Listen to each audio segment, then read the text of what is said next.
One of President Trump's foreign policy decisions that Joe Biden will have to reckon with is the reduction of U.S. troops stationed in Afghanistan and Iraq, set to be reduced by half 1 month from now. Joining us now, combat veteran and author Bing West. He's out with a new book entitled The Last Platoon, a novel of the Afghanistan war. And Bing, Mike Barnicle has the first question for you. Mike?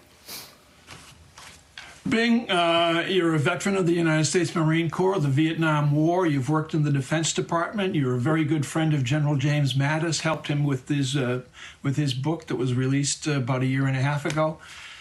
You've been to Afghanistan several times. We've spent nearly 20 years as a nation in Afghanistan.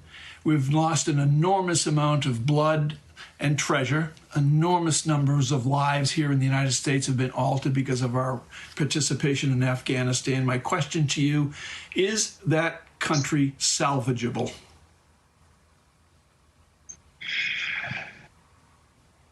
I don't know. I don't know, Mike. It's not salvageable by Americans. That's why I wrote the book. I wanted everyone to know what we had done for 20 years by telling the story about us and the combat on the ground on the one hand, and what they were looking at in Washington on the other hand, and then what the enemy is doing, and above the enemy, Mike, what the leaders of the enemy force who were in Pakistan were doing. In other words, we could never win that war as long as the Taliban had a sanctuary in Pakistan, and Pakistan is duplicitous.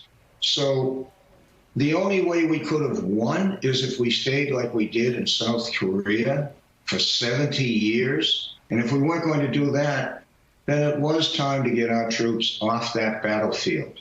We can still take care of the terrorists by using our air, but we don't have to be there patrolling every single day.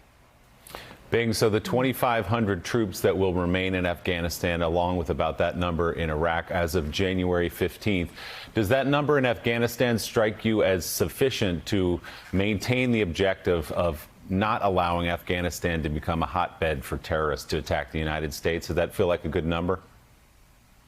Well, first, I'm not going to try to second guess the generals on something like that. But second, we don't know the exact number. In other words, it's 2,500 we say, but then we have all the contractors, then we have people coming in on temporary duty, then we have all our allies. If the general in charge says, I can continue to bomb, which is critical, with that number, then that number will do.